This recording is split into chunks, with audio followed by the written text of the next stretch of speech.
আসসালামু আলাইকুম। আমি ডাক্তার মেহেদী হাসান। আশা করি সকলে ভালো আছেন। দেশে বসে যারা এই দেশের বিরুদ্ধে ষড়যন্ত্র করে, তারা দেশের শত্রু ছাড়া আর কিছুই নয়। দেশের মধ্যে বসে দেশের শত্রুতা করা এটা গুরুতর অপরাধ। এই দেশে থাকার কোনো অধিকার তাদের নাই, আমি মনে করি। এবং দেশের বাইরে বসে যারা রিমোট কন্ট্রোলের মাধ্যমে দেশের এই রোবটগুলোকে নাড়া দিচ্ছে, তাদেরও বিচার এই বাংলাদেশের মাটিতেই করা উচিত বলে আমি মনে করি। রোবট কেন বললাম?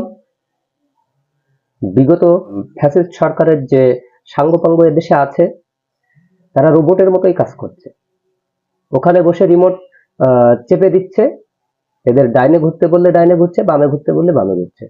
এদের কোনো নিজস্ব মতামত বা নিজস্ব কোনো অভিব্যক্তি নাই।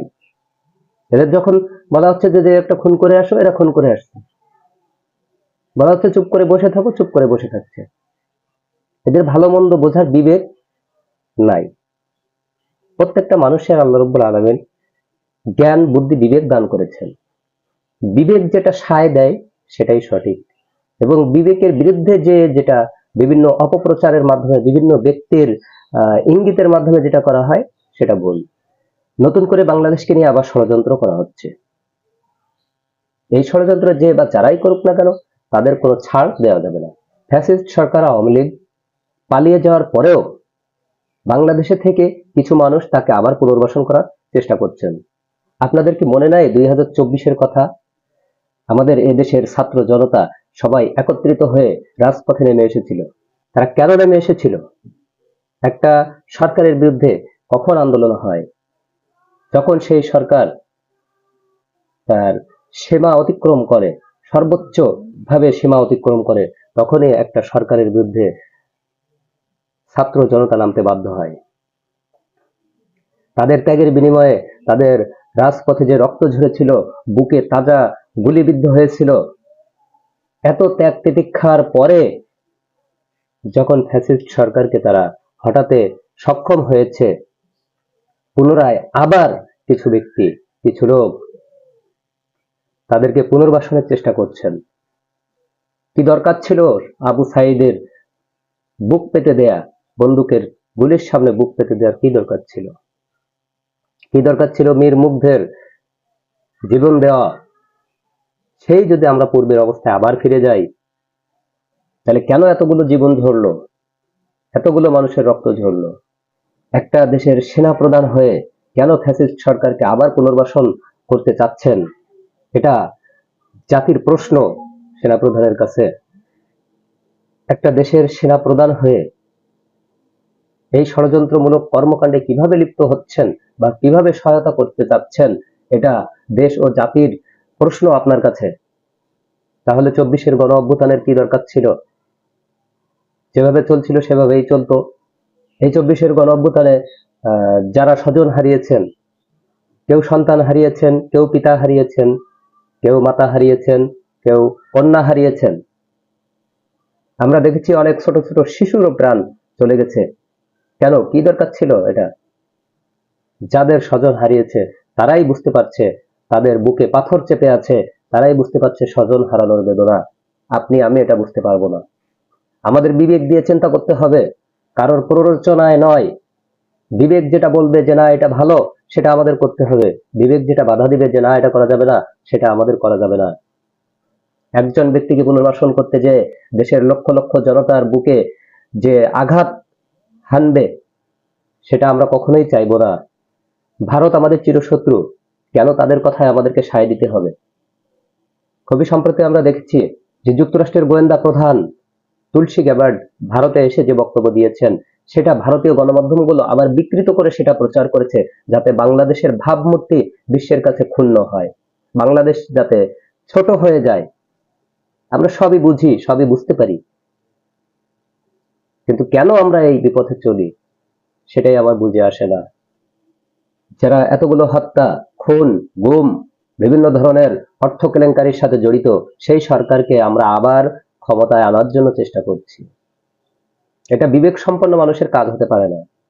আজকে তারা ক্ষমতায় আসুক, কাল থেকে আবার আলেম ওলামাদের উপরে নির্যাতন, অন্যায়ভাবে মানুষকে তুলে আনা, গ্রেপ্তার করা, অন্যায়ভাবে কাউকে দোষারোপ করা, কারো উপরে দোষ চাপিয়ে দেওয়া, বিনা কারণে বছরের পর বছর কারাদণ্ড ভোগ করতে হয়েছে অনেক মানুষকে, আয়না ঘরে থাকতে হয়েছে অনেক মানুষকে। পূর্বের ইতিহাস চোখের সামনে ভেসে উঠলে আর মনে এই চিন্তাধারা আসে না, আসার কথা নয় যে বিগত ফ্যাসিস্ট সরকারকে আবারও ক্ষমতায় বসাবো। বিগত 2024-এর গণঅভ্যুত্থানের সময় কোনো একদিন আমাদের বাসায় একজন এসআই এবং একজন কনস্টেবল দুপুর বেলা এসে উপস্থিত হয়। আমার ছোট ভাই সরোয়ার, সে একটু বিএনপির সাথে থাকে, এসে আমাকে বলছে যে এখানে সোহরাবকে, এটা কি সোহরাবের বাসা? তো আমি বললাম না, এখানে তো সোহরাব নামে কেউ থাকে না। তো বলছে আপনারা কয় ভাই? বললাম 2 ভাই। কি নাম? আমার নাম বললাম, ছোট ভাইয়ের নাম বললাম যে সরোয়ার হোসেন। তখন বলছে ও হ্যাঁ, সরোয়ার সরোয়ার। তার মানে যে আসামিকে তারা ধরতে এসেছে সেই আসামির নামই ঠিক মতো জানে না। কেউ হয়তো 200-500 টাকা দিয়ে বলেছে যে অমুক ব্যক্তি বিএনপি করে, তাকে ধরে নিয়ে এসো, তারা চলে এসেছে।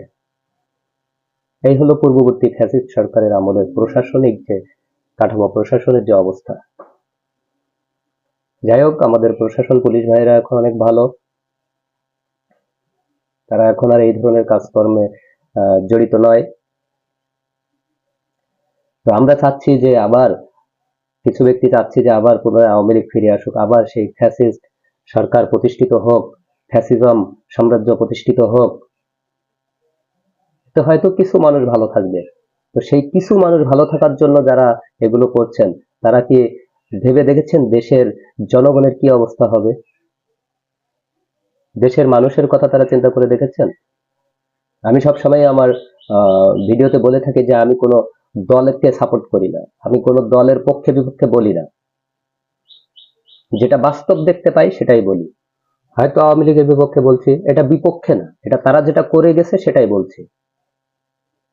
তারা যদি ভালো করতো আমি তাদের সঙ্গ দিতাম, আমি তাদের ভালোটাই বলতাম, কিন্তু তারা এইগুলো করে গেছে এটা সবাই জানে, বোঝে, সেগুলোই আমি উপস্থাপন করছি। হয়তো অনেকে মনে করতে পারেন যে আমি আওয়ামী লীগের বিরুদ্ধে, তো বিরুদ্ধে পক্ষে বলে এখানে কিছু নাই, তারা এগুলোতেই করে গেছে, কেউ অস্বীকার করতে পারবেন যে এগুলো করেনি? দেশের সরকারের যে হাল যেই ধরুক না কেন, দেশ যদি ভালোভাবে চলে তাহলে তাকে সাপোর্ট করতে হবে। আমি আওয়ামী লীগ করি, আমি বিএনপি করি, আমি জামাত করি বলে আমার কবরে যেও সেটা করতে হবে না। যে যতক্ষণ ভালো পথে থাকবে, সৎ পথে থাকবে, ভালো কাজ করবে, ততক্ষণ তাকে সাপোর্ট করতে হবে, সে যেই হোক না কেন। যাই হোক, বাংলাদেশকে নিয়ে যারা ষড়যন্ত্র করছে দেশে এবং দেশের বাইরে বসে, তাদের সকলকে বিচারের আওতায় আনতে হবে। আর দেশে বসে যারা দেশের শত্রুতা করতে চায়, করে, তারা দেশদ্রোহী, তারাও অপরাধী, তাদেরকেও বিচার করতে হবে। সবাই সবসময় সচেতন থাকবেন, নিজের অধিকারটা নিজে বুঝে নেবেন। অপরাধ যারা করে তারা সংখ্যায় খুবই কম, তাদের ভয়ে আমরা গর্তে লুকিয়ে থাকি। সেই দিন এখন আর নেই। আমাদের ছাত্র জনতার 24-এর গণ অভ্যুত্থানে তারা প্রমাণ করে দিয়েছেন, দেখিয়ে গিয়েছেন যে আমাদের সোচ্চার হতে হবে। একটা ফ্যাসিস্ট সরকারকে বিগত 17 বছর সেই সরকারের বিরুদ্ধে কেউ কথা বলতে পারেনি, যে কথা বলেছে সেই জেলে গিয়েছে। কই, আমরা তো তাকে এই 17 বছর হটাতে পারিনি। হটানো সম্ভব হয়েছে কেন? একতাবদ্ধতা। এই একতাবদ্ধতার কারণেই এই ফ্যাসিস্ট সরকারকে হটাতে আমরা সক্ষম হয়েছি। ছাত্র জনতা এবং সর্বস্তরের লোক যদি মাঠে নেমে না আসতো, তাহলে এই ফ্যাসিস্ট সরকারকে সরানো কখনোই সম্ভব হতো না। তো সর্বোপরি আমাদের একসঙ্গে থাকতে হবে, যে কোনো পরিস্থিতিতে একতাবদ্ধ হতে হবে, তাহলেই সবকিছু করা সম্ভব। ধন্যবাদ সকলকে, ভালো থাকবেন, সুস্থ থাকবেন। ভিডিওটি ভালো লাগলে শেয়ার করে দিবেন, যাতে সবাই বুঝতে পারে, জানতে পারে, যাতে তাদের বিবেকের দরজা খুলে যায়। ধন্যবাদ, ভালো থাকবেন, সুস্থ থাকবেন, আল্লাহ হাফেজ।